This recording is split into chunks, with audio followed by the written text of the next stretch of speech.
This is Lucia and Gray. Welcome to Kingdom Geese Podcast. We added that. We did. That's because Joe told me that we needed to have a more official title for the show, which is a podcast. So he said we need to add the word podcast. Joe is to a it. genius. Yeah, we're gonna have to slip him like a $5. A $5 or $10. something. A 10. I think Or 10. 10 pieces of gum because he loves gum. Does he? All right. He eats all my gum. I feel like I buy gum for Joe when I'm at the grocery store funny. because all my gum, and he eats 2 pieces every time. Really? Yeah, he's gonna watch this. He's gonna have like a This serious whole podcast is complex about now. roasting Joe. It's like, oh man, I can't ask Gray for gum anymore. No, Joe, ask for the gum. You don't, because I buy us both we're gum. about to give you 10 whole pieces. 10 pieces. So you should be good for 3 At hours? least a day. At least a day. Okay, so what did you do this weekend? Good morning, Coach Gray. Good morning. Good morning to you. What did I do this weekend? I went. Well, it's really like barely the start the beginning. of the weekend. Yeah, so technically started like yesterday after work. Okay, yeah. So yesterday Would you get after off early? work, yes, I went and got my mom. Then we came home, and then me and Luke decided to go shopping. What did you go shopping for? Socks? Clothes, but I didn't find anything because I am built like a fridge. Oh, that is not true. Yes, I'm No. built like that log over there that you have. That is not a log. No, this is not true at all. I called it a log. But What log? It's not a log. It's that right Oh, there. the boxes? Boxes are not logs. Okay, I'm sorry. I'm Latina. I'm not from She's here. Latina. I'm so sorry. This looks Latina. Looks This looks Mexican, Mexican. huh? Yeah, it does. Yeah. It looks like you got it at Tijuana on the street. And you bargained, and it probably had a price tag of $100, and you bought it for $1.50. $1.50 because Yeah. I talked it down. Yeah. That's how everything works over donkey there. itself was wearing this in Mexico. A donkey, yeah. Stripped it. How was your weekend? It hasn't started yet either, but, well, it kind of has. So my whole family, like kids and grandkids, are all coming to my house this weekend for like a long weekend get-together. So probably about the time we wrap this up and I get home, everybody will be there, which will be like 7 or 8 grandkids and Wow. the kids, That's their such a blessing. spouses, all that stuff. So it'll be fun. We'll have a really Yeah, good time. that sounds like a blessing. We're going to have fun. When my It's going to be a crazy, noisy house. When my nephew comes over and my niece, like the house just lightens up with like life. I love it. It does. Having kids over. And it's fun when they leave too. Yes, it is. You have fun. You Yeah. absolutely have a great time with them.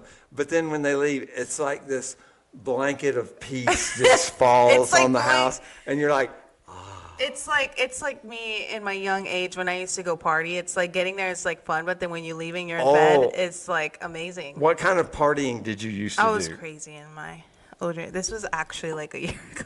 A year ago, in your youth. In my youth. Did you like rob banks and stuff? No, I just used to go out with my friends and Like to the club? it was not like a club.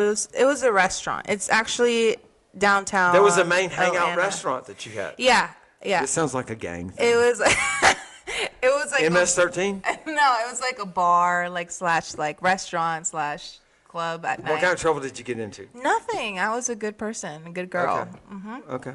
All right. But you're better now. I am better now. I gave my life to Christ. Well, and we keep, hopefully, our whole lives, we keep getting better. Yes.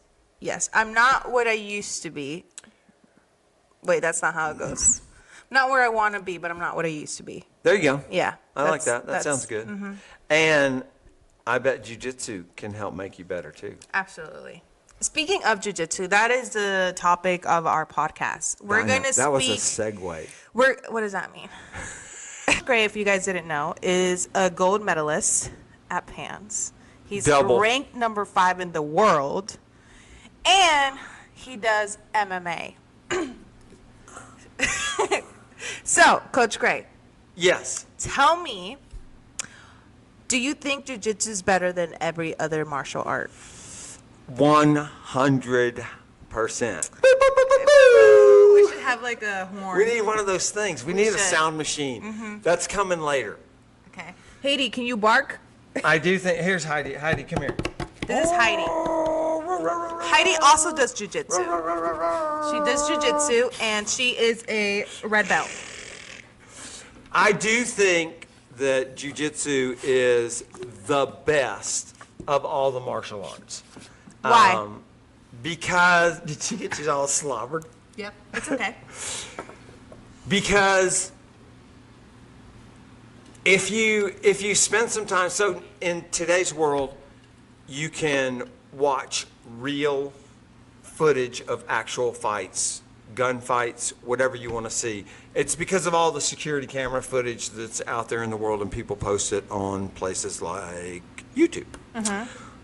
Whereas previously, the only thing you could see was whatever they made in a TV show or a movie or whatever, and everything's pretty much all fake. And you see people in this crazy stand-up kicking and punching fight that goes on for like 10 minutes. I don't know if you ever like even hit a bag in boxing, just hitting a bag for like 2 or 3 minutes. 2 or 3 minutes, and you're heaving. I'm you offended. can barely breathe. But they go on for like 10 minutes in a movie, and you're like, that's no way. That's not real. Oh, okay. But today, in today's world, you can watch real fights. My point is that while all fights do start standing up, so there's the opportunity to kick and punch someone, they rarely stay that way for more than 1 or 2 exchanges of fist or feet, and then somebody is on top of the other person on the ground. And the fight usually stays on the ground until there's Someone dies. clear winner. Yeah, somebody's unconscious, dies, that's a possibility. But that's usually where it stays. So it just stands to reason that I think you should train many martial arts, some striking arts included. But if there was only one thing you could do, if you were only allowed one martial art, I think the most beneficial is jiu-jitsu, because that's where the fight's going to end up, on the ground. And if you don't know what to do when you get there, you're just going to get pummeled. Imagine just being pinned and just getting It'd be horrible. striked. Because you can't, at that point, The whole this time. is the reason why it's so important. At that point, you can't run away anymore, No. because somebody is on top of you. And so if Yeah, you be don't know what pinned. to do, they're just going to do anything they want for as long as they want. Right. That's That is bad. true. That is true. At least when you're standing, you have full You can control of your run. body. Yeah, you can Yeah. run. Yeah, but if they have you pinned, that would be really You're stuck. bad. So I think jiu-jitsu's best. Again, you should still train some striking martial arts, but I think that jiu-jitsu is the best thing if you only have time to do one. What do you think? You see, I don't think in the aspect of fighting. I think more in the aspect of jiu-jitsu just overall, like being a good sport that's benefited me outside of just jiu-jitsu, like in life. so much. So much. From your perspective, tell me, what do you think? What's jiu-jitsu done for you? A little bit of background. I did boxing for 2 years when I was younger. Yeah, so I do technically have some striking. I haven't touched. I'm scared. I haven't talked. Don't hit me. For me personally, I of course have a lot of respect for people that do other martial arts, MMA. I feel like it's hard. I don't personally like being hit in the face, but I am a woman at the end of the day, and I feel like women are more of a target out in like real society. Not saying that men aren't, but women tend to be the ones like targeted, and usually I'd agree. Usually it's not for killing. It's usually for other things. Worse things. Worst thing. So I think jiu-jitsu like out in the world, jiu-jitsu would be ranked number 1, because I probably will be pinned by somebody way heavier than me, or even if they're not, they're a man, so they're naturally stronger. And I will be able probably to get out of that situation. Even though I only have a year, if someone tackles me and they're just like a man and they're probably heavier than me and everything, and I'm just like 1 year into jiu-jitsu, I feel pretty confident that I would be able to defend myself and run away. Yes, but I have to throw in there that you are so much more than a 1-year white belt in jiu-jitsu. Thanks. What I'm speaking about is you and I have talked. I've told you this many times, that you have a great natural ability you're a natural grappler. You didn't even know that because you had never grappled before. Yeah. But you're way better than somebody who's been in jiu-jitsu for a year. Yeah. Another thing that it's done for me, thank you. Another thing that's done for me, it's definitely built my confidence. I feel like I'm more confident, not like in a cocky way, I guess you could say, more like Just like not feeling so nervous when you are in the parking lot when or I am whatever. alone and stuff, because first of all, I carry. Just letting everybody know. Hello, we're in Georgia. I carry. But if for whatever reason I didn't have my gun with me, I am less afraid because I know that if I was to be taken somewhere, You could take care of yourself. I could take care of myself. Yes. So that's why I think jiu-jitsu is the best. For speaking on a woman's side, I feel like men, they kind of determine what martial art is better for fighting purposes, but I don't see it that way because me personally, I'm not going to get in the parking lot and fight with another woman. I would just ignore them and walk away. But just for safety reasons, for me, I think jiu-jitsu is better. Yeah, as a woman, you would be more likely to get attacked. Where a guy might be more likely to start a fight or something. Start a fight with other guys, or yeah. kids are mad about a stupid parking space, or who knows, whatever. People are so angry today. I know. They're so angry. It's really sad. Doesn't jiu-jitsu help with that? Don't you think it Oh, helps? absolutely. With just overall anger management? Anger management. And stress? It really humbles you, too. It sure does. Yeah. It does. It really does. It makes you think twice about everything. So we both agree that jiu-jitsu is great for being able to defend yourself. Yes. And especially, of course, on the ground. Although in jiu-jitsu, well, I guess this depends on where you train, but at our gym in particular, there's lots of stand-up, not striking, but we do lots of takedowns and defenses to takedowns. So that's helpful too, because you can either initiate that contact to the ground, or you can defend against it if somebody's trying to take you to the ground and get on top of you. Yep. What else? So besides the actual time that you spend in the gym training jiu-jitsu, what else do you think it does for you? What does it do for you, jiu-jitsu?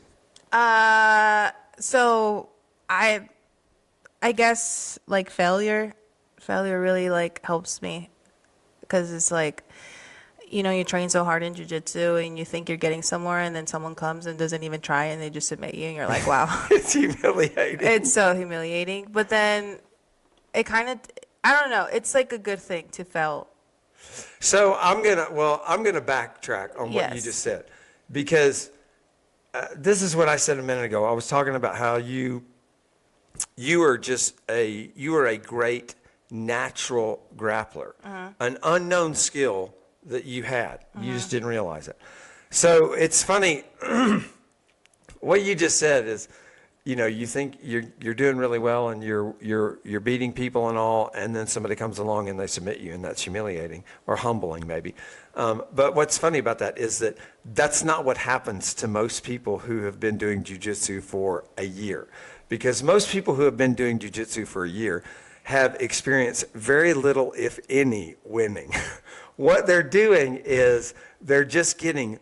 It's even more failure than you're acknowledging, because what most people that have been doing jiu-jitsu for 6 months or a year are doing is just getting wrecked all the time. They don't even know what winning anything is. Actually, to a new person in jiu-jitsu, winning is literally surviving a few more seconds before you end up getting submitted. Yeah. But that is a great lesson in failure that we experience all the time on the mats, and we learn. What do we learn from it? First of all, we both looked at the camera. Yeah, we just want to make sure it's still recording. We're having camera issues, but we're working through them. Yes. Failure outside of jiu-jitsu. Well, let me tell you a list of things that's helped me with. It's helped me with dealing with failure when something doesn't go my way. Now I have like a memory, like a muscle memory. I don't know how to explain it, to where I just try again. When most people, they're just like, okay, it didn't work, I quit, you know? Yeah. Because in jiu-jitsu, you have to keep trying, or otherwise you won't survive. No. And that's okay, because people kind of realize in jiu-jitsu that whatever's happening right now is like not the end goal, and they know that it's going to take time for you to get better, so they have that in their head. And I think that's kind of the same idea that even we have it with our company, that right now we're probably not getting a lot of views, we're not getting a lot of likes, like we are not known, but we see like the bigger picture. Like if we're consistent and we keep going, like we will get better. And I think that stems from jujitsu, because in jujitsu is the same way. As long as you keep trying and you keep showing up, and even if you fell and fell and fell, something at the end will pay off. There's a saying in the Bible that says you reap what you sow. So if we're sowing a podcast, another thing that jiu-jitsu has taught me is humility. Okay. Yeah. Jiu-jitsu humbled me, and not like, it's not like I was like cocky. I'm like, oh, I can beat everybody up when I came in here, but it taught me that you did 2 years of boxing. Exactly. It taught me that you kind of have to have this outlook in life of underestimating everyone, because it's how does the saying go? Like you can't read a book by its cover. Oh, yeah. Don't judge a book by its cover. But you're right. You look at. I don't mean to interrupt no, you, but fine. You look at people out there in the world, and you see like this shaved head, bearded, scruffy looking, jacked guy in this tight T-shirt with his big arms, and he looks scary and intimidating. But what's funny in jiu-jitsu, what you realize from doing jiu-jitsu is that guy may not be able to do jack shit to you, but it's that 145-pound skinny kid with the glasses and pimples all over his face. Not that there's anything wrong with that. But you just described someone in the comments. It's that just that nerdy looking kid that is really he's been doing jiu-jitsu for like 8 years. And he will tie you into a knot in a heartbeat or choke you unconscious, and you don't know that. You don't know that. That's exactly. The humility part, is recognizing that, I shouldn't be judging people, like, because you just don't know who's out there that can wreck you. So that humility was, I learned that through jiu-jitsu, and now walking outside of jiu-jitsu, I feel like once you start jiu-jitsu, it's like your whole life. And everything you do in jiu-jitsu kind of applies outside of life, and that's why I love jiu-jitsu. So humility, failure.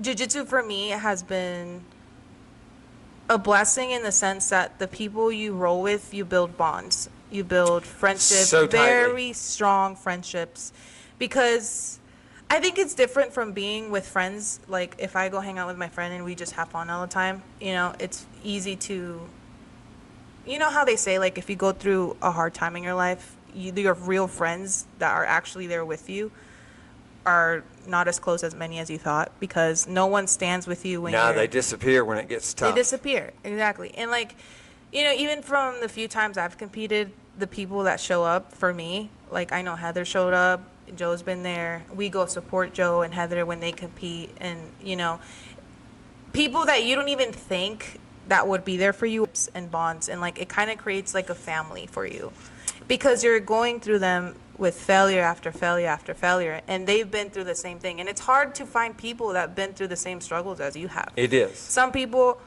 are blessed that they haven't had to struggle at all, and there's some other people that I don't know that that's a blessing. I almost feel sorry for people who have not had bad things happen to them. Yeah. Because it makes you, those are the things that really make you a better and a bigger person. Because you struggle through them, and you come out the other end, and you've learned things. You're better. You're better than you were before. So I wish for hard times to come to people, to all people. Not horribly hard times, but they need struggles. I agree. I think struggling is it builds character, for sure. Let me tell you, in direct line with what you're talking about, the friendships that it builds, I'll tell you what my sister told me, because it's very relevant to what you're saying. So my sister, I talked about jiu-jitsu for a couple of years to her, trying to get her to get interested in it, because we're all excited about this thing that we're doing, and it's fun, and we want to share it and have other people do it. And I was trying to talk her into it, and she was like, no way, I'm not doing it. And finally she said, okay. I told her, I said, try and find, what if you found a place that had a girls only class? Would you do it then? Because I could get, if I were a woman, I don't know that I would want to start jujitsu rolling with men right off the bat, because I would just feel more comfortable with women personally if I was a girl, even though I'm not. Anyway, so she said, okay, I'll look and see if there's one. She lives in Huntsville, and she'll see if there's one that's got some women's only classes. And she found one and did it, and absolutely fell in love with jiu-jitsu, totally hooked, totally addicted now. Been doing it for about a year. But one of the things she said to me that's in line with what you were saying is probably 3 or 4 months after she started, she said, I have made so many incredible friends that I didn't know I needed. And I found that really interesting. It's just that we go through life and we just live we live day to day, you know, the same thing happens every day, and it's just, life's just okay. And you feel complacent because it's just normal, however your life is. And you don't even realize that you need something until it comes along and shows itself to you. And so that's what happened to her. She got in there, she started making these bonds that, you know, only if you do jiu-jitsu can you understand this. They're like the bonds that soldiers have from combat. Or so not even from strong. combat, just from going through basic training. They struggle so intensely with each other that they just create these incredible bonds and these friendships that you didn't know you needed, and you value so much once you have them. Oh yeah, and also the fact that the people that you're training with, if they do jiu-jitsu, it kind of like, we're kind of like all synced with the same mentality. You know what I mean? Yes. And I think that's why also our bonds are so strong, because we all think the same. In jiu-jitsu world, which are kind of like the things that we're listing.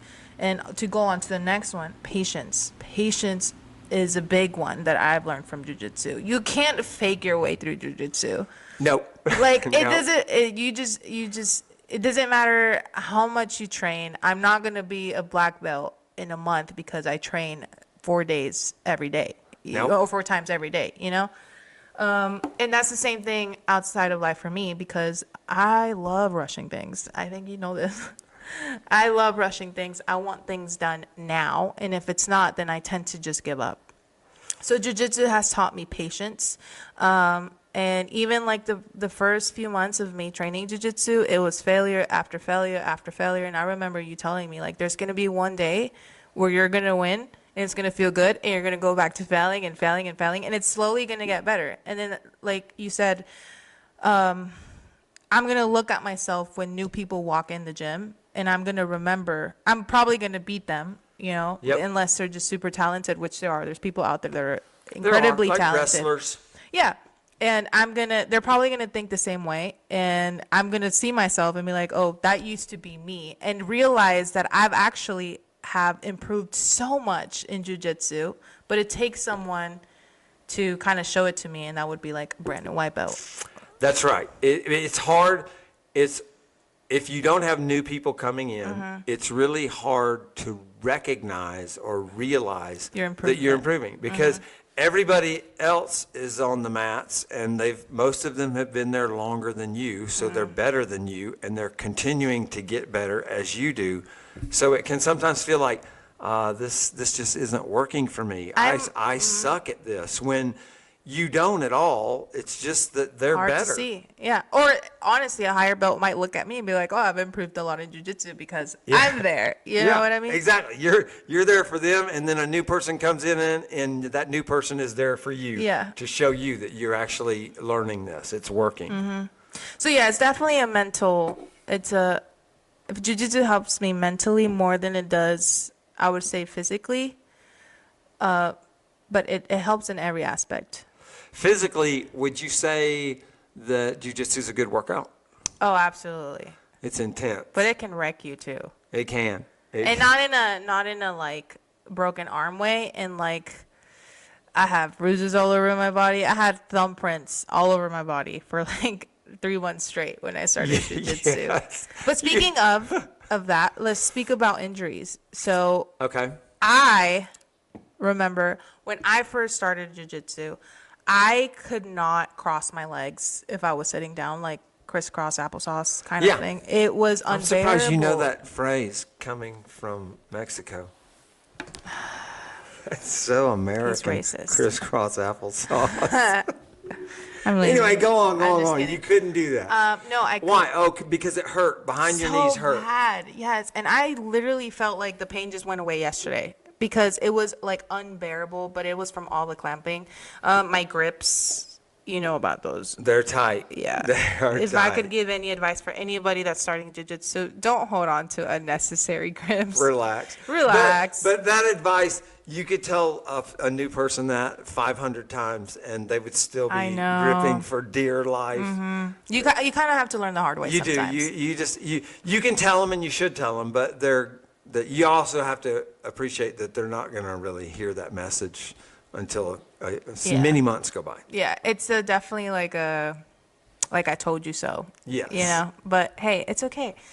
I haven't had any like really significant injuries. I did hurt my knee at a competition because of the way I landed when she took me down, and then in like a month from there, I had PANS and I had to wear a knee brace. That was embarrassing.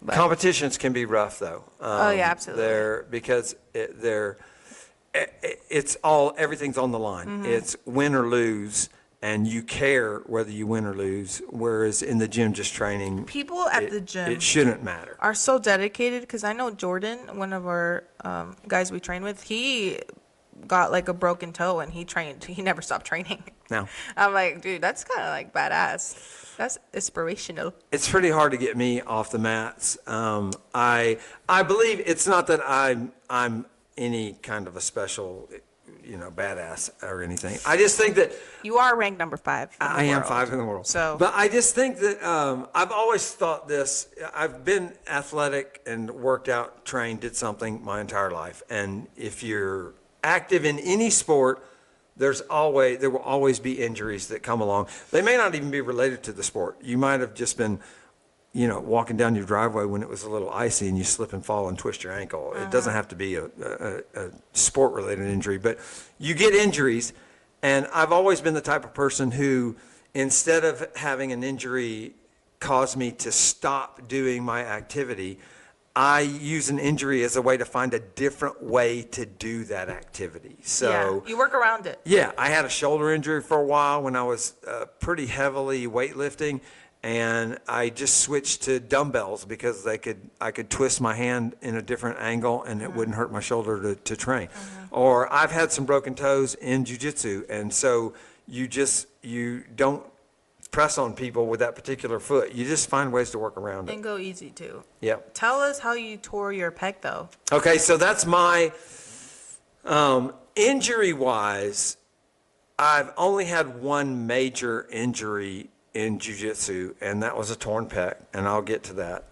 But I think that most people can spend a long time in jiu-jitsu and never experience any significant injuries. When I say significant, I mean like surgical injuries where you have to go, under the knife to get it repaired.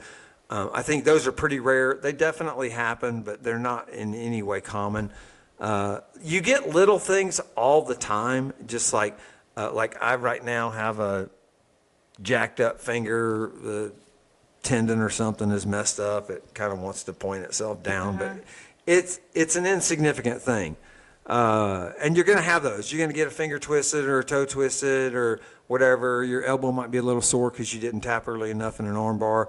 Not broken or damaged, but just a little sore. These are things that are going to happen. But these are things that happen in anything. Basketball, soccer, these guys are getting ACL joints torn all the time and going under the knife. It's not like jiu-jitsu's dangerous. Right. But I did tear my pec. Your pec has this big major muscle on the top, and it connects itself to actually the underside of your arm through a tendon. And it's what stretches it across and allows you to close your arm off this way.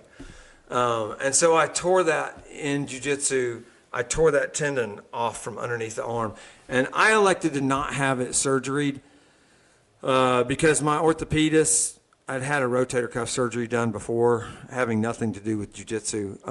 But he told me, he said if I was like 25, he would recommend I get it surgery, get it fixed. But he said, you know, where you are right now in your life, it's not going to affect your time on the mats or your jiu-jitsu at all.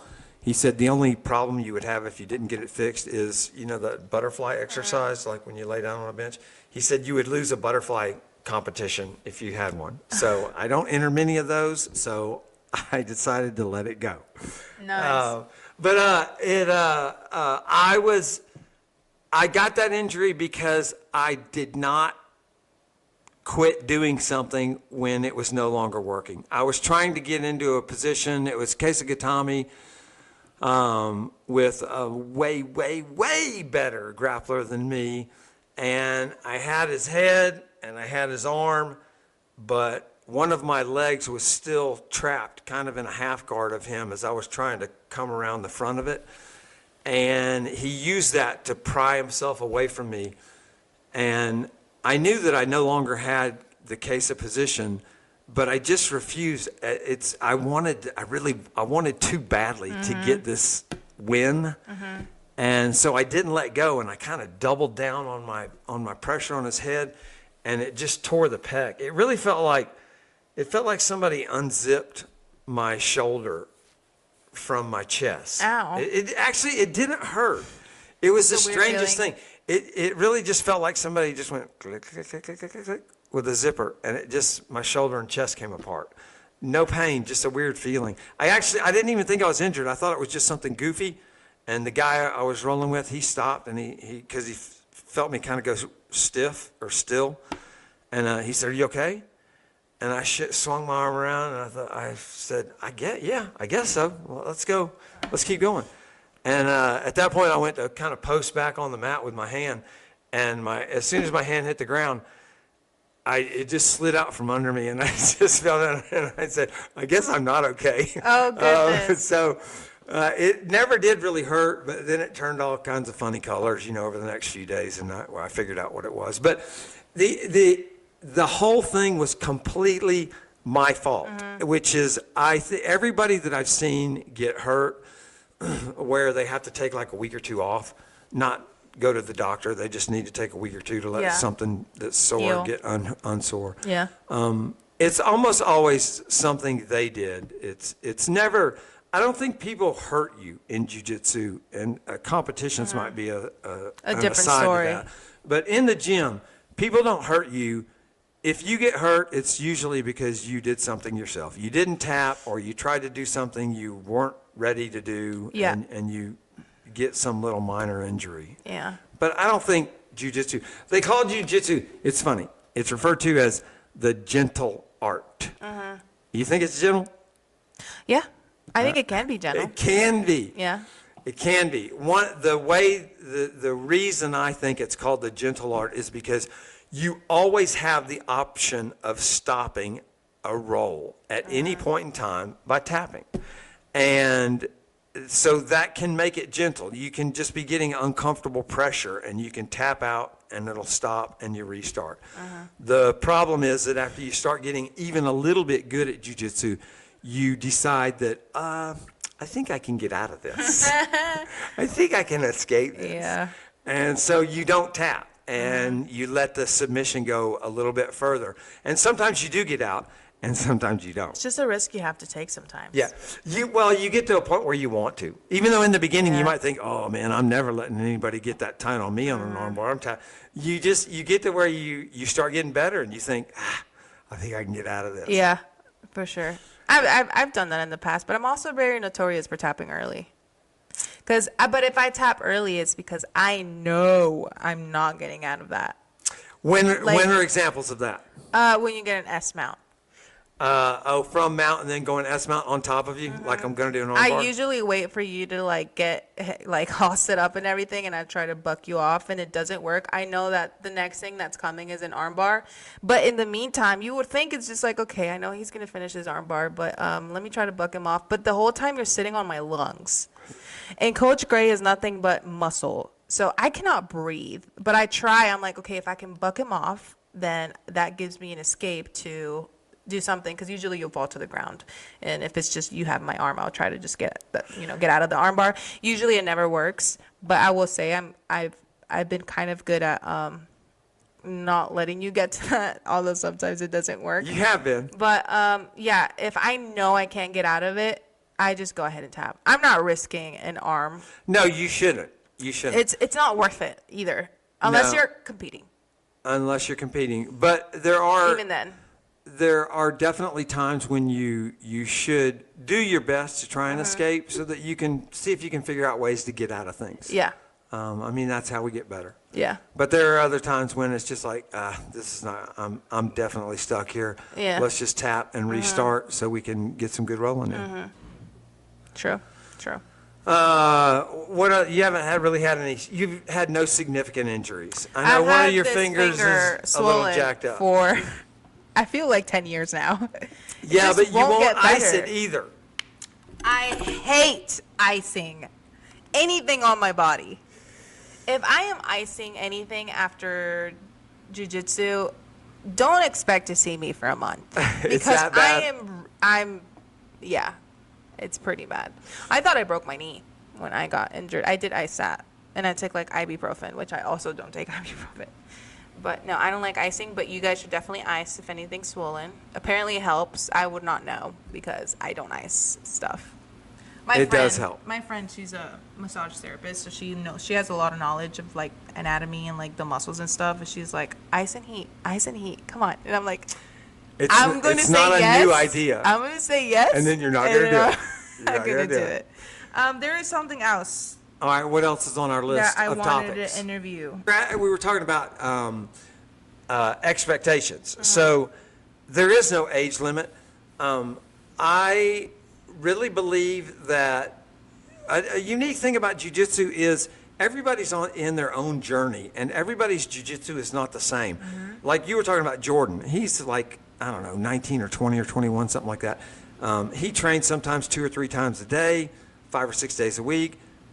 His jiu-jitsu journey is way different than mine. He is really good. He's really good, Yeah. and he's really young, and he can be completely broken in two and go to sleep and wake up the next morning and he's fully recovered. That doesn't work for me anymore. Or me. So as we age, our bodies are different and our jiu-jitsu might be different, but everyone can do jiu-jitsu. I had a 55 or 60-year-old guy asking me the other day if he was too old to do jiu-jitsu. And I said, no, it's if you can crawl onto the mats, then you can do jiu-jitsu. Because there literally are people who crawl onto the mats. There are people who have both legs gone, and they actually compete in jiu-jitsu competitions.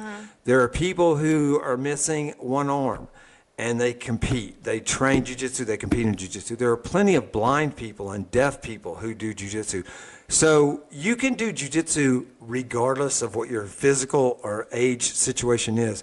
It's just going to be a different jiu-jitsu than that 21-year-old Jordan. It's not going to be like theirs, and you can't expect it to be. Yeah. But it's different. But you can have great jiu-jitsu. If you're a relatively normal person in your 30s or 40s and you want to do jiu-jitsu, man, you can have an awesome jiu-jitsu life ahead of you. So what you should expect, though, is a very rough and difficult start. Yeah. Jiu-jitsu is really hard in the beginning because everyone out there knows more jiu-jitsu than you do. And if there was ever anything that should be considered a superpower and come with a cape instead of a white belt, it's jiu-jitsu. I love that. If you know jiu-jitsu, and I don't mean like 15 or 20 years, if you've done jiu-jitsu for a year or two, you are so unbelievably capable at destroying another person on the mats that does not know jiu-jitsu. That's actually my first night at jiu-jitsu. They let new people roll at that time. Some professors do and some don't. But my first roll was with this little, like 110 or 20-pound girl named Brandy, and she was a white belt still. She was about to be a blue belt. She'd had about 2 years on the mats, but a white belt. And that was my first roll with her. And I remember walking up to her on the mats because the professor had pointed her out and said, go roll with her. And I remember walking up to her. We were doing kind of a positional roll where we started in full guard, and so I was on top, she was on bottom, which I didn't realize was a good position for her to be in. I thought I was in the better spot, because you don't know jiu-jitsu. But I was walking up and I was thinking, oh man, I'm just thinking this in my head. I got to roll with this little girl, and I know she's been here for a while, and I don't want to make her feel bad, like she's wasting her time doing jiu-jitsu, because I'm fairly jacked. I'm a weightlifter. I'm strong. I know I'm old, but I'm still strong. I'm very athletic, and she's just this little girl. And I'm like 180, 200 pounds at the time. And I felt sorry for her because I thought, I decided, I said, I'm going to go easy on her. This is what I'm thinking in my head. I'm talking to myself. I'm going to go easy on her because I don't want to make her feel bad. She's just wasting her time with her little jiu-jitsu. So I remember I got in her guard and we slapped and bumped, and I'm thinking I'm just going to kind of resist her a little bit, and then I'll let her win, and she'll feel good and everything will be cool. But I don't know, 5 seconds into the roll, she's put me in a triangle, and she's choking me, and I'm tapping out and she lets go. And at that time, the way we were doing the class is if you lose, you get up and go back to the wall, and whoever's next on the wall comes back out to that person that won. But I remember standing up, and I was a little frustrated that she had tapped me out that easily and that quickly. Jiu-jitsu, man. I said, I know, but I said, hey, I know I'm supposed to go back to the wall, but I don't think I was ready. Do you think we could try that again? And she's like, yeah, sure. and I'm like, and outside I'm like smiling, looking real friendly and nice to her. But I'm telling you, inside my brain, I'm like, oh, I'm gonna kill you. Yeah. I'm like just ready, like this isn't I'm gonna show you what's up, girl. That's what I'm thinking. And so she says, I tell you what, she says, just so you're really ready and just so you know everything that's gonna happen, I'm gonna do the exact same thing that I just did. And I'm like, okay, it's on. And so maybe we slapped and bumped and got going. And I mean, this time I'm really going for it. I'm I'm pulling out all my power. And it probably took her maybe 12, 15 seconds to have me in a triangle and have me tapping out again. And I remember I stood up and I said thanks. And I was really genuinely, happy and pleased and everything. I wasn't mad at her, of course. But I remember walking back to the wall and I was thinking, wow, if that girl can do that to me, I can't live another day without just learning how to do this. Yeah. This is a powerful, it's a superpower. Jiu-jitsu really is. And just for reference, you said hooked. She was like 110, maybe 120 pounds She's top. little. She was a small, I mean, she's like 22 or 5 or something like that. Right. I know her well, but she was tiny. I'm not kidding when I say Coach Gray is what is your body mass? you have a lot of muscle. Oh yeah, I'm like 185 right now and probably about 14%, 10, 12, 14% body fat. Last time I did it. For those who don't know, that's really, really good. And you're not short. You're what, 6'1"? 6'1". So just for reference. Yeah, if anybody that didn't know jiu-jitsu was, if we were in Las Vegas for that round that Brandy and I went through, and money was on the line, no one would have bet on Brandy. All the money would have been on me, because if you looked at the two of us, there's no way you could, if you didn't know anything about jiu-jitsu, there's no way you would think that girl would submit me. But she did it so easily. Yeah. And it was humiliating. It was humbling. But this is where everyone in jiu-jitsu, so we're talking about expectations. Everyone goes through this experience that I just described, whether it's with a smaller, young man that might be some skinny kid that weighs 140 pounds or whatever, or it's a girl. Everyone goes through this, and people, they have one of two reactions. There's two paths that come out of that experience. One is what I had, which is, wow, this is incredible. I must know how to do this. I must learn this. And the other one is, and this purely comes from a poor, overly aggressive ego. They get up from that and they say, this is bullshit. I'm leaving. I'm never coming back here. If I could have punched you, this wouldn't have happened. Which might be true, but then you might have just gotten one punch in and then you still get triangle choked unconscious and you lose. So that's an invalid excuse. But that's people, a lot of men in particular, they just can't deal with that in their head, that a smaller person, especially a woman, can beat them. And they let that ego prevent them from experiencing something as great as jiu-jitsu, and that's a shame. Yeah. But you can't expect to be beaten by everyone repeatedly. You can expect to feel like, oh my God, this is not for me. I can't do this. I need to pick a different sport or whatever. That's not true. It's just that, again, the people are better than you. Someone new is going to come in at some point after you've been there for a few months, and you're going to do everything that you do works, and you're going to stand up and you're going to be like, wow, I know how to do jiu-jitsu. Yeah. And I didn't realize that. How do we say goodbye? You say goodbye. Adios. Adios. Adios, amigos. Yes. Thanks for tuning in to the Kingdom Gi podcast, and we'll see you next week. Bye. Bye. We did it. It's a wrap.